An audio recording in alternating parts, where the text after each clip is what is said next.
शिवाजी विद्यापीठातील रसायनशास्त्र अधिविभाग आणि विद्यार्थी विकास विभागातर्फे विद्यापीठस्तरीय आविष्कार संशोधन महोत्सव शुक्रवार दिनांक 20 डिसेंबर रोजी आणि शनिवार दिनांक 21 डिसेंबर रोजी विद्यापीठातील राजमाता जिजाऊ साहेब सभागृहात संपन्न होणार आहे। शेती, मूलभूत विज्ञान, अभियांत्रिकी आणि तंत्रज्ञान, आरोग्य विज्ञान, पोषण यांसह विविध प्रकारात ही स्पर्धा संपन्न होईल। संशोधनातील प्रतिभेला प्रोत्साहन देणे हा या स्पर्धेचा उद्देश आहे। कोल्हापूर, सांगली आणि सातारा जिल्ह्यातील महाविद्यालये आणि विद्यापीठ अधिविभागातील एकूण 400 विद्यार्थी सहभागी होणार आहेत। या स्पर्धेचे उद्घाटन शुक्रवारी सकाळी 10 वाजता माननीय कुलगुरू डॉक्टर डी.टी. शिर्के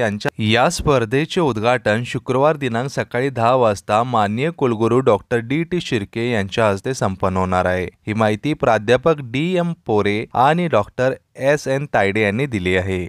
मित्रांनो, आपण जर बागी मीडिया वनला प्रथमच भेट देत असाल तर या चॅनलला सबस्क्राइब करा। आमच्या मार्फत तुम्हाला नवनवीन शैक्षणिक माहिती तसेच बातम्या कळतील।